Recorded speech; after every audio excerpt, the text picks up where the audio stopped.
Welcome in, Forgemates. This is our deep dive into the infernal world of Cradle of Filth. That was my awful Dani Filth impression. This is the story of a band that has consistently challenged norms, courted controversy, and ultimately became a significant and enduring force in the extreme metal landscape. From their obscure beginnings in the quiet English county of Suffolk to their current status as a globally recognized metal institution, their journey is nothing short of fascinating. So grab your favorite beverage and join us as we explore the fascinating rise of Cradle of Filth.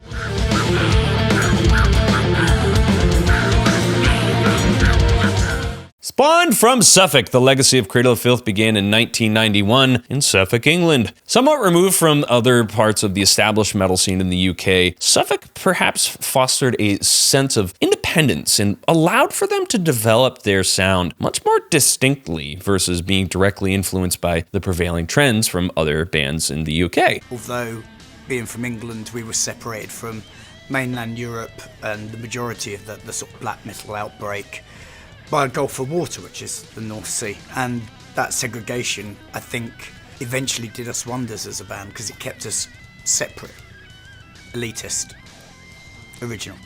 The immediate inclusion of a keyboardist that changed their entire configuration, really suggesting an early leaning on that symphonic element that would later become a hallmark of their style.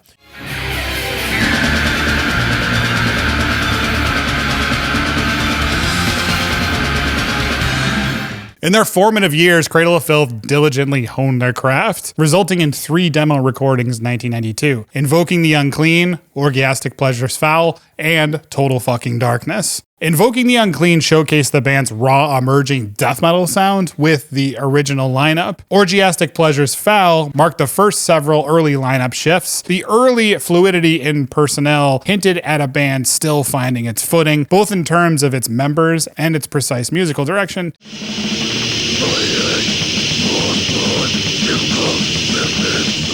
Interestingly though, Total Fucking Darkness, despite its demo status, was later granted an official vinyl release in 2014. Listening to these early recordings in chronological order reveals a fascinating evolution.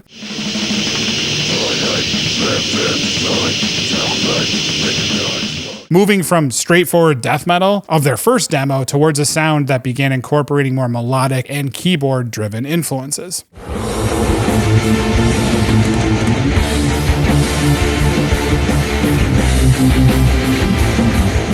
The band's dedication and growing sound soon attracted the attention of a record label, Cacophonous Records, with whom they signed a record deal with in 1994. Securing this contract with Cacophonous, a label recognized within the extreme metal scene, served as validation for their early endeavors and provided them with that crucial platform that they needed. A record deal is a pivotal moment for any aspiring band, providing access to resources for professional recording, that wider market distribution, and that essential marketing promotion that everyone needs. The debut album, The Principle of Evil Made Flesh, was released on February 24th, 1994. Notably, this record was their first official release from Cacophonous Records, signifying this label's early faith in the band's potential. The album was recorded at Academy Music Studio in West Yorkshire between September and November of 1993. While presenting a step up in production quality from their initial demos, The Principle of Evil Made Flesh still retained a raw and somewhat unpolished sound.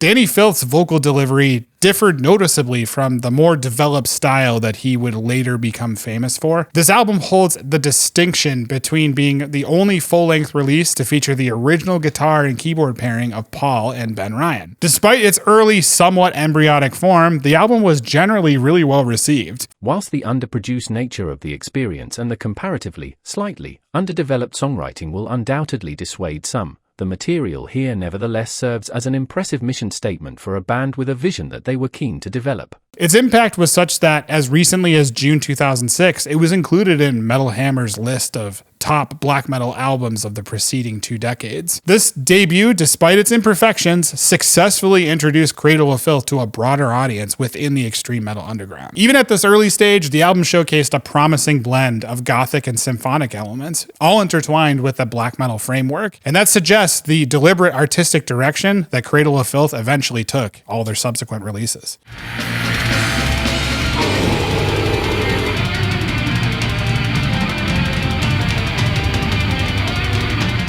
Following the release of their debut, Cradle of Filth faced a period of internal and external turbulence. Their relationship with Cacophonous Records quickly soured, with the band alleging contractual and financial mismanagement, leading to protracted legal proceedings that consumed much of the year of 1995. We're doing the EP to get off that shite record label Cacophonous. Don't buy any of their records, except our one, but none of the others. This tumultuous period coincided with significant lineup changes. Paul and Ben Ryan both departed to form their own project. However, this adversity brought new blood into the band with the arrival of guitarist Stuart and Jared, as well as keyboardist Damien, making the beginning of the new phase of their evolution.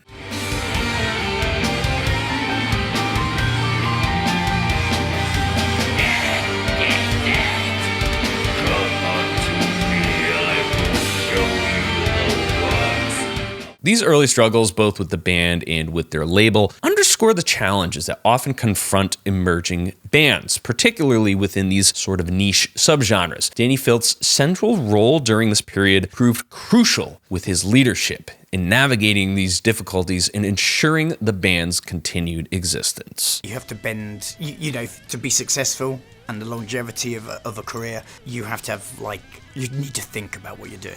And when you start off, you don't really think about it, you know. I could give a, huge catalogue of bad things that we've done, broken, and, over the years. Amidst this upheaval within Cradle of Filth, the band was working on their second record, Dusk and Her Embrace. An initial version was recorded with the lineup that produced The Principle of Evil Made Flesh for Cacophonous, but this version was ultimately shelved. The early iteration was eventually unearthed and released as Dusk and Her Embrace, the original sin in 2016. Kind of cool.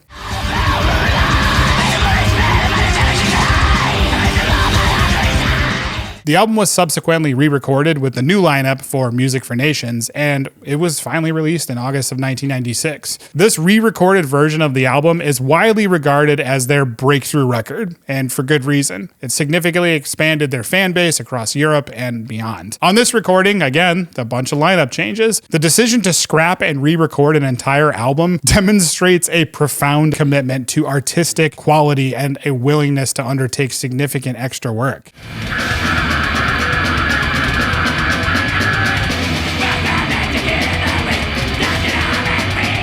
Just the fact that they shelved a record, re-recorded it, changed their lineup, and put it out with all this new artistic direction, pretty respectable in my opinion. Yeah, absolutely solidified their reputation as like a band that they're serious about doing this. This year, for example, we're busy writing an album, but we're on the road. We've got like another 100 shows. Last year, we thought we'd dispensed with all that. As their musical profile grew, so did their penchant for provocation, as metal bands tend to do. The band's European tour in 1997 saw increasingly theatrical stage shows, further capturing public attention from outside the metal sphere. The band also began to gain considerable notoriety for their controversial merchandise, most famously the t-shirt featuring a masturbating nun and the slogan, "Jesus is a cunt," on the back. I remember seeing that shirt around and I was like, holy shit. I had that shirt when I was a kid and my mom threw it away. When you were a kid, yeah. I remember ordering it out of like a zine. Oh my God, yeah. A lot of our earlier artwork involved the female form as sort of canvas for creation. And we worked with a lot of, saying that we still do, worked with a lot of famous artists that venerate the female form and use that as the basis for their art. And I think usually when people get into heavy metal, it's around puberty. I don't know why. I don't know. There's got to be a book there somewhere. I think, the naked form at that particular point in your life is terrifying enough. So I think that would probably add to it as well. This particular garment was banned in New Zealand and in Brandon's house. And some fans even faced legal consequences for wearing it in public, which is fucking stupid. Adding to the controversy, band members themselves drew attention for sporting "I Love Satan" shirts during a visit near the Vatican. It says that at one point, some band members from Cradle of Filth attracted a certain amount of hostile attention when you wore "I Love Satan" shirts to the Vatican. Yeah, we did. We got arrested at the Vatican, actually. You got arrested for that. While undeniably polarizing, this deliberate cultivation of controversy through their image and merchandise generated significant media attention and played a crucial role in establishing their rebellious, anti-establishment persona.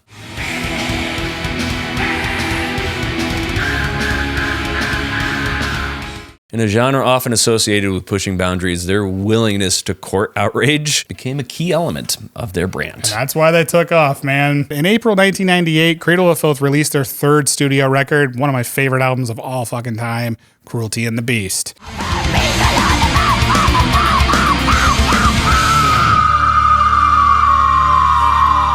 This marked a significant step in their artistic journey as their first fully realized concept album, delving into the dark and bloody legend of the Hungarian blood countess Elizabeth Bathory. The album achieved notable commercial success. Adding to its thematic depth, the album featured a guest narration by Ingrid Pitt, who had famously portrayed Countess Dracula in a 1971 Hammer horror film. Countess Dracula. Cruelty and the Beast also marked Cradle of Filth's first foray into the United States market. The successful execution of a concept album, particularly one exploring such historically dark and macabre themes, solidified their artistic identity and showcased their ability to craft immersive and narrative-driven musical experiences.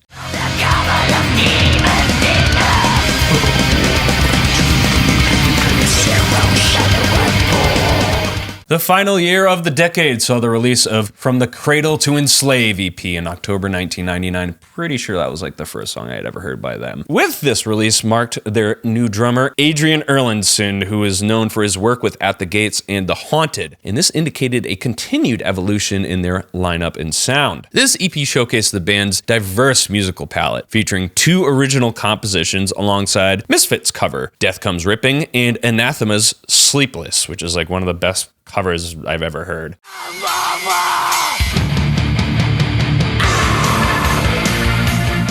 They also had a re-recorded track and a remix of the title song. Notably, the title track became their first official music video, further expanding their visual presence and reach. The inclusion of cover songs provided a way for the band to pay homage to some of their key musical influences and definitely attract fans of these artists. What the hell is the band Cradle of Filth doing covering the Misfits, you know? And Iron Maiden. Their Iron Maiden cover is amazing. Yep.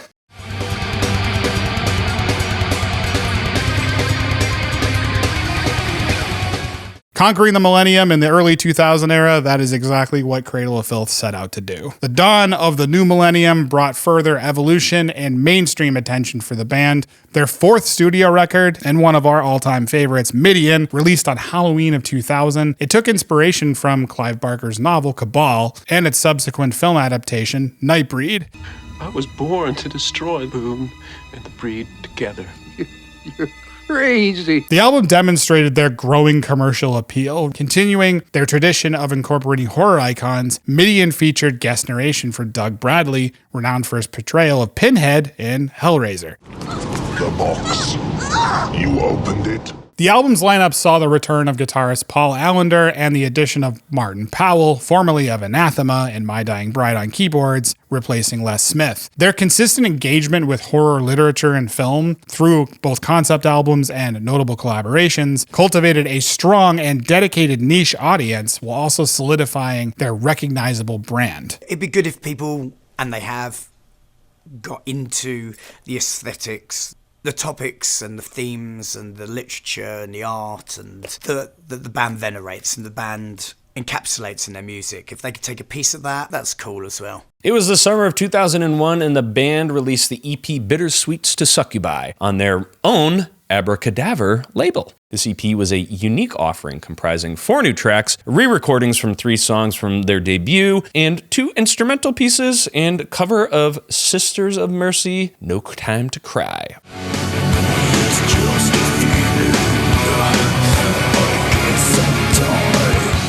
Stylistically, it bore similarities to Midian and was notable for the fact that it featured the same lineup as its predecessor, a relative rarity in this band's history. Establishing their own record label really provided Cradle of Filth with way greater autonomy over their releases and touring and promotion, allowing for more experimental projects like this EP, and it really increased their control over their artistic output. In 2003, Cradle of Filth embarked on a new chapter by signing with Sony Records, which was a major label for them, and that was a move that signaled a significant escalation in their ambition. The 5th studio album, Damnation in a Day, released in that same year, was a grand and ambitious conceptual work drawing inspiration from John Milton's epic poem, Paradise Lost.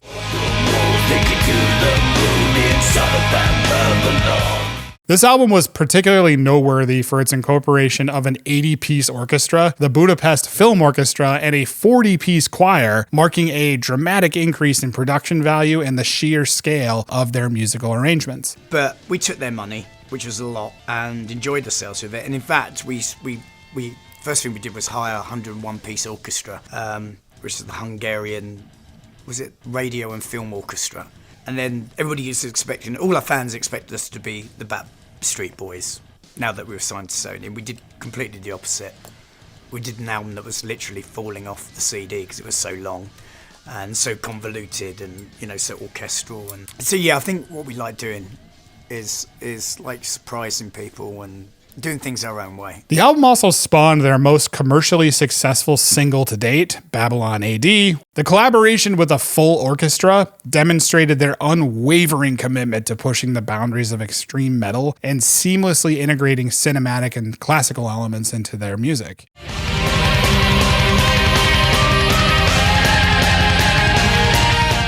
The chart success of Babylon AD further indicates a peak in the mainstream visibility for the band and potential crossover appeal for audiences beyond metal. Feeling that Sony's initial enthusiasm had waned, Cradle of Filth made another label move, this time to Roadrunner Records, after barely a year of being with Sony. Their 6th studio album, Nymphetamine, was released in 2004. This achieved a notable debut in the US Billboard Top 200 chart, reaching number 89 and selling just under 14,000 copies in its first week. When this came out, my sister, who didn't really listen to metal, bought this album. Let that sink in for a second. The title track garnered the band's first ever Grammy nomination, signifying a new level of mainstream recognition within the music and metal industry.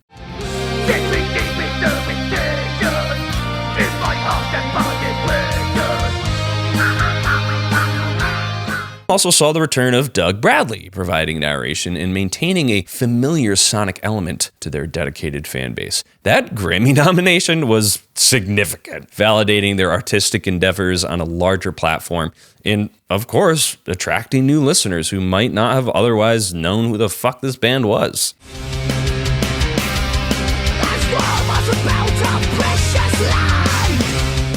From the 2005 to the 2010 era, they were just kind of riding out the storm. In this period, it was marked by continued lineup changes and further exploration of their sonic and thematic landscapes. Keyboardist Martin Powell, who had contributed to several key albums, departed the band unfortunately in 2005. Dave Pybus joined on the bass, adding his own style and creative energy to their performances. Adrian Erlandson continued his steady presence on drums throughout this date range, and guitarist Charles Hedger also became a part of the lineup. The consistent turnover of band members during this time, while a recurring theme in their history, highlights the fact that Dani Filth's core vision and unwavering leadership have remained a central driving force for Cradle of Filth. And also, he really wanted to replicate the scene in the movie where people eat shit, literally eat shit.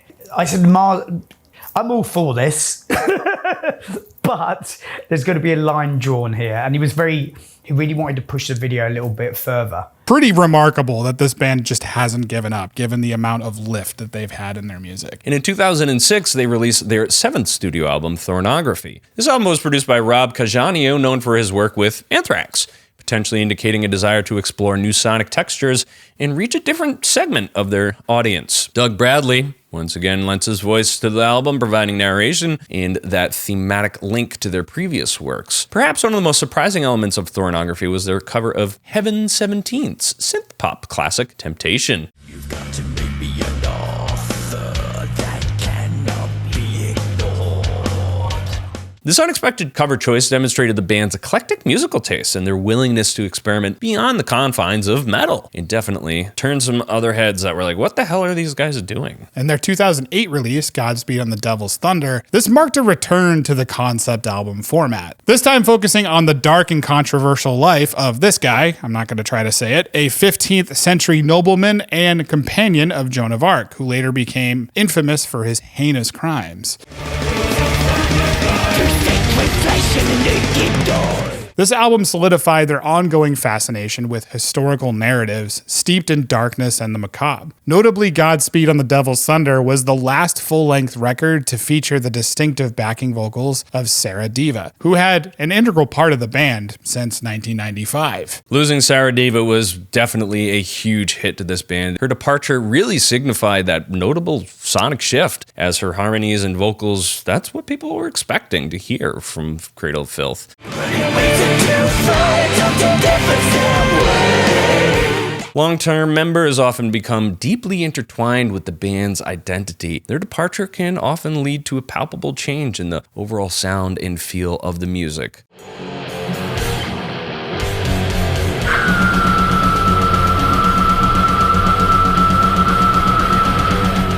The beginning of the 2010s ushered in a very new era for Cradle of Filth, marked by changes in label affiliations and a continued high creative output. Well, I think we just pilfered, or pilfered sounds much better than stole, especially to a policeman. The best aspects of the things we grew up with. So the theatrics and the dark elements, the occult references, combining them with soundtracks as well. Soundtracks are like my favourite thing.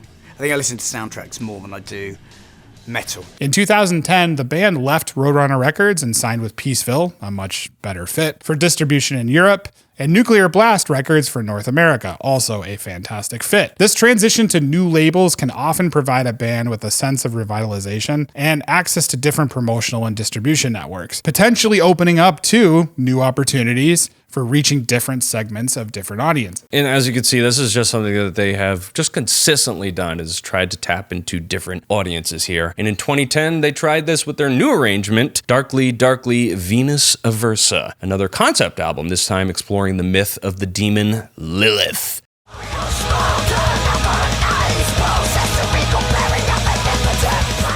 This album featured Ashley on keyboards and female vocals, stepping into the role previously held by Sarah Diva. The following year, in 2011, they released the Evermore Darkly EP. 2012 saw the release of Midnight in the Labyrinth, a unique compilation featuring orchestral reworkings of some of their earlier material, offering fans a chance to experience a different, more symphonic interpretation of their compositions.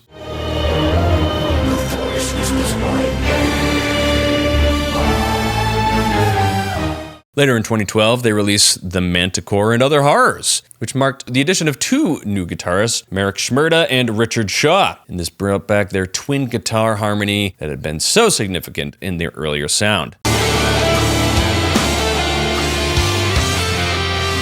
Daniel Filth also joined the band on the bass, and in 2015, Lindsay Schoolcraft, not related to H.P. Lovecraft, joined on keyboards and the female vocals in their release of Hammer of the Witches. This album was particularly well received by both critics and fans, with many viewing it as a return to the band's classic form.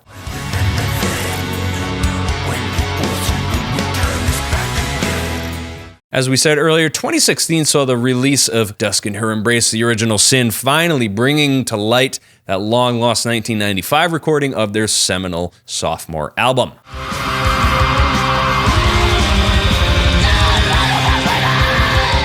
Cryptoriana, The Seductiveness of Decay, followed in 2017, delving into the atmospheric and often morbid themes of the Victorian era with a particular focus on spiritualism and death.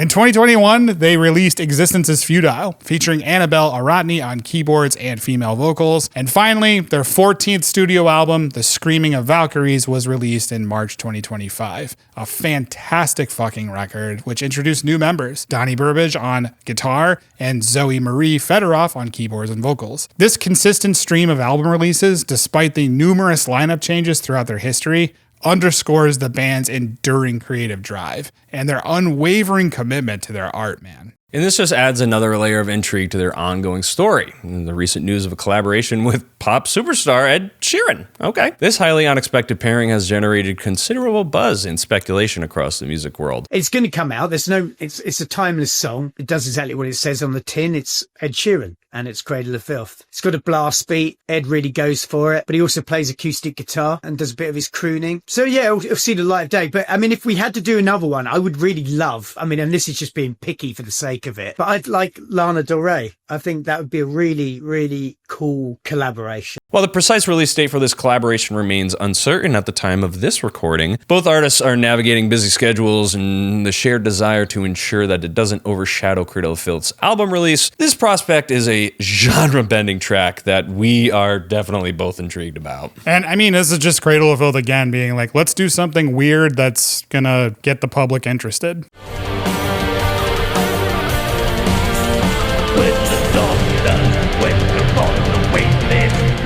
Cradle of Filth's enduring success can be attributed to a confluence of factors that have allowed them to stand out in the often crowded landscape of extreme metal bands. At the forefront is the unmistakable voice of Dani Filth. This one's pretty obvious. His instantly recognizable vocal style, ranging from the piercing high-pitched shrieks to guttural demonic growls,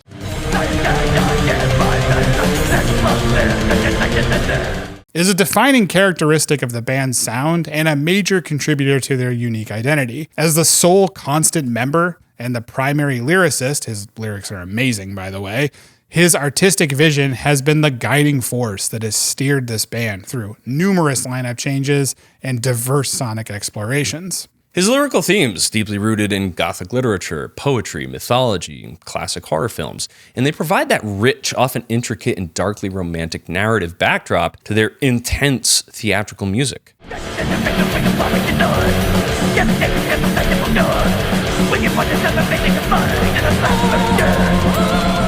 Musically, the band carved out a unique and compelling niche by successfully blending that raw aggression and intensity of extreme metal, initially leaning towards death metal and later embracing those black metal aesthetics. They also mixed the sweeping grandeur and atmospheric depth of symphonic and gothic elements. These innovative incorporations alongside keyboards often created melodic orchestral textures combined with the dynamic interplay between male and female vocals. And this crafted a sonic landscape that was simultaneously brutal and hauntingly beautiful.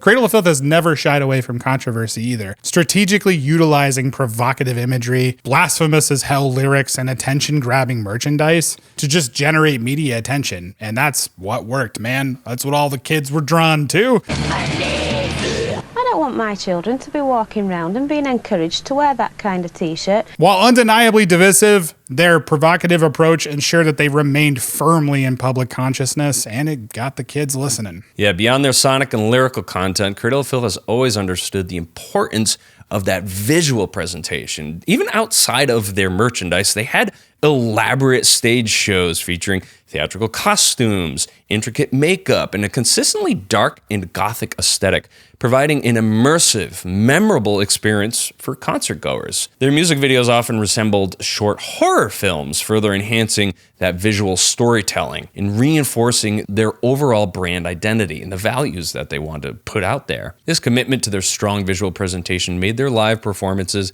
highly anticipated and effectively reinforced that dark, theatrical, and macabre themes often explored into their music.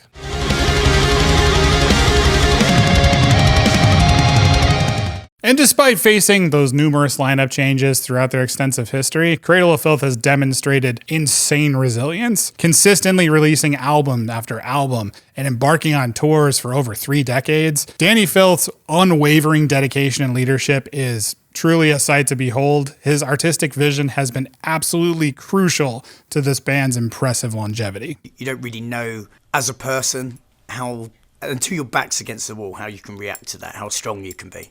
And I think that's what saved our band. Cradle of Filth has shown a consistent ability to adapt to the ever-changing landscape of the music industry. We hope that they just continue to kill it for years to come. Yeah, dude, their last album is amazing, and just knowing that this band has had such an impact on the scene is just, I don't know, what a cool time to be alive. They make me want to play guitar all the time. Yeah. They're fucking sick. What's your favorite Cradle of Filth record? Leave it down in the comments below. Thumbs up the video, helps us out. Go with the gods, Forge mates. Lilith is gonna rip your skin off.